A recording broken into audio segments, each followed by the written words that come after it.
दोस्तों, Agra cantt railway station पर एक लड़की वो दिल्ली के सफ़र के लिए खड़ी हुई थी। उसका नाम था प्रिया। जो प्रिया थी वह दिल्ली जा रही थी। और दोस्तों, दिल्ली उसकी एक मित्र रहती थी, उसका नाम था सोनम। और जो सोनम थी और प्रिया, दोस्तों, एक उनकी गहरी मित्रता थी। दोस्तों, कहा जाता है कि अगर मित्रता सच्ची हो तो सगी बहन और सगे भाई मित्रता के सामने फीके पड़ जाते हैं। दोस्तों, नमस्कार, आदाब, सत श्री अकाल। मैं पंकज कुमार चर्चा विद पंकज पर हाजिर हूँ एक ऐसी कहानी के साथ। आप सुनेंगे और सुनकर चौंक जाएंगे। दोस्तों, उसी रेलवे स्टेशन पर, आगरा कैंट रेलवे स्टेशन पर, जो उसका एक्स पति होता है, जिसे 3 साल पहले तलाक दे देती है, उसका नाम होता है विवेक। और दोस्तों, जो विवेक होता है, उसी रेलवे स्टेशन पर वो भी दिल्ली के लिए जा रहा होता है। मगर उसे ये नहीं पता था कि उसकी पत्नी भी इसी रेलवे स्टेशन से दिल्ली का सफ़र कर रही है। मगर दोस्तों, वह आगरा के कुछ एतमादपुर इलाके का रहने वाला था विवेक। और जो उसकी पत्नी थी वह एटा जनपद की रहने वाली थी। एटा जनपद का जलेसर क्षेत्र पड़ता है, जलेसर क्षेत्र में उसका गांव पड़ता था। तो दोस्तों, दोनों दिल्ली के लिए जा रही थी।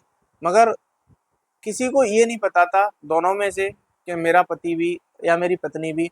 जैसे ही वह जो विवेक होता है, फिर उसकी नज़र उस लड़की की तरफ पड़ती है।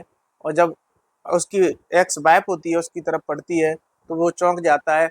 और दोस्तों, ठंड का मौसम था तो वो अपने चेहरे पर मुखलर बांधे हुए था। जैसे ही देखता है और देखने के बाद वह चौंक जाता है। और चौंकने के बाद जैसे ही जिस डिब्बे में वो लड़की चढ़ती है उसी डिब्बे में वो चढ़ जाता है। दोस्तों, जब उस डिब्बे में वो चढ़ जाता है और चढ़ने के बाद रात्रि का समय था और रात्रि के समय लगभग 12 बजे के आसपास वह उसी सीट के पास जाकर खड़ा हो जाता है। और जब उस सीट के पास जाकर खड़ा हो जाता है तो वह उस लड़की से बोलता है, अपनी एक्स वाइफ से बोलता है, क्या मुझे बैठने के लिए आप अपनी सीट पर जगह देंगी।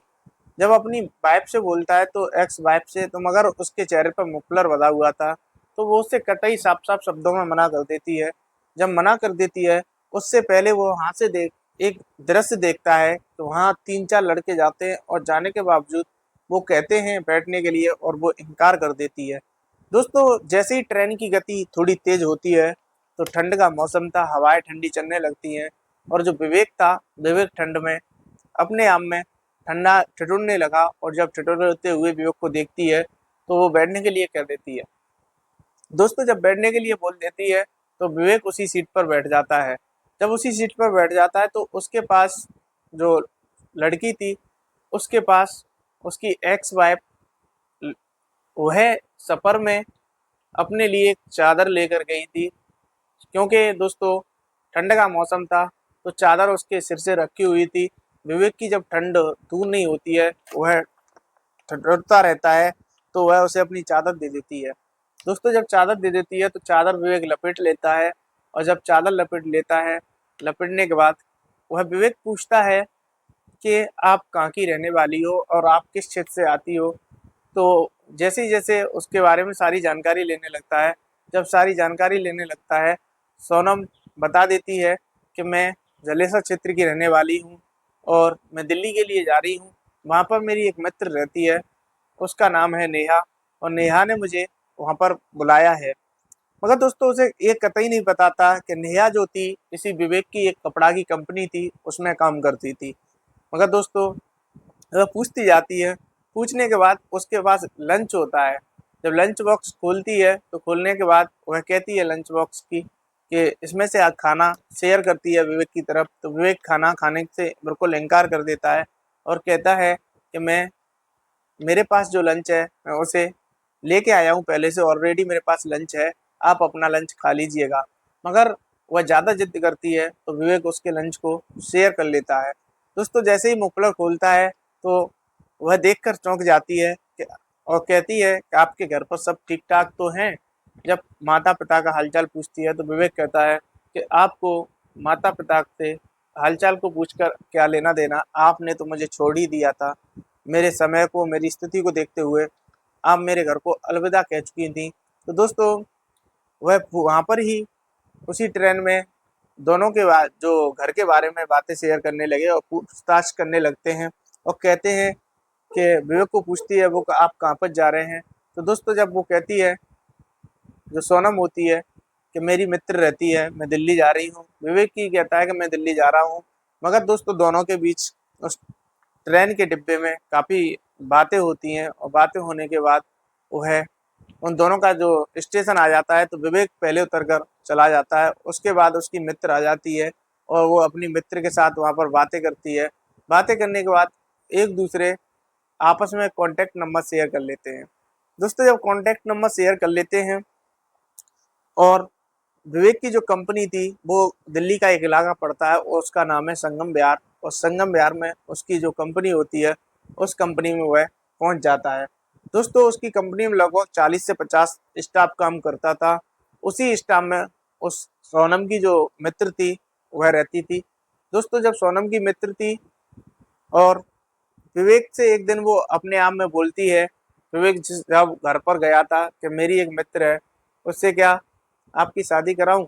दोस्तों जब बोलता है तो विवेक कह देता है कि वो मेरी तलाकशुदा पत्नी, मैं तलाकशुदा पति हूँ, मेरी तलाकशुदा पत्नी है, मगर मुझे उसने छोड़ दिया है।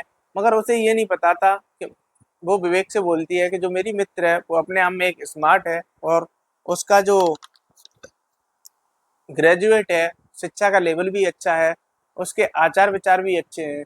जब दोस्तों आचार विचार की बोलती है, जब आचार विचार की बोलती है तो विवेक हाँ कर देता है और दोस्तों वह स्टेशन पर जाती है और स्टेशन से उसे सोनम को उठाकर लेके आती है और कंपनी के बाहर वाले गेट पर छोड़ देती है। छोड़ने के बाद क्या होता है कि वह अंदर जाती है और अंदर पूछती है कि क्या सर वो लड़की आ चुकी है जो मेरी मित्र है, मैं उसे अंदर ले आऊं। जैसे ही दोस्तों विवेक से बोलती है तो विवेक हाँ कर देता है कि हाँ आप अंदर लेकर आ सकती हो। तो दोस्तों जब अंदर लेकर जाती है तो विवेक को देखकर सोनम चौंक जाती है। दोस्तों जब सोनम चौंक जाती है तो सोनम कहती है कि आप, तो विवेक जो होता है वो इशारा कर देता है शांत रहने का। और दोस्तों जब शांत रहने का इशारा कर देता है तो वो सोनम वहीं पर शांत हो जाती है और उसे पूछने लगता है कि इसने जो आपकी मित्र हैं इन्होंने क्या क्या कर रखा है और कैसे बैकग्राउंड, फैमिली बैकग्राउंड है इनका, कैसे क्या आती है। दोस्तों जब बोलता है उसके बारे में, जब विवेक पूछता है तो वो बताने लगती है और वो हंसने लगता है क्योंकि वो दोनों आपस में पहले तलाकशुदा पत्नी थे। जब दोस्तों बोलता है तो बोलने के बाद वो कहता है कि दोस्तों सोनम सोचती रहती है और उन आपस में दोनों की बातें सुनती रहती है। सुनने के बाद दोस्तों एक ऐसा उन दोनों के बीच में रवैया बनता है कि सोनम की एक साथ रोने की आवाज़ आती है और रोने लगती है। वो सोनम को शांत करती है। शांत करने के बाद विवेक उसे अपने गले लगा लेता है और गले लगाने के बाद उससे बोलता है कि जो भी गलतियां थी तुम्हारी या मेरी, यदि आप मुझे न छोड़ के जाती तो इतने बड़े मुकाम पर मैं नहीं पहुंच पाता, क्योंकि आपके छोड़ने की बदौलत ही मैंने एक ये जो कंपनी है वो खड़ी कर दी।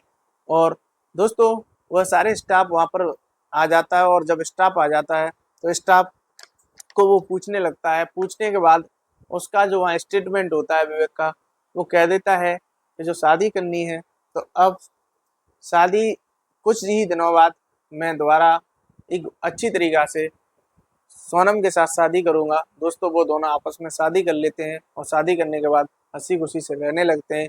ये वीडियो बनाने का उद्देश्य किसी के दिल को ठोस पहुंचाना नहीं, किसी का दिल दुखाना नहीं, सिर्फ आपको सतर्क करना है। दोस्तों आप अपनी राय कमेंट बॉक्स में जरूर दें। यदि आपने हमारा चैनल सब्सक्राइब नहीं किया है तो चैनल को सब्सक्राइब करें। जय हिंद, जय भारत।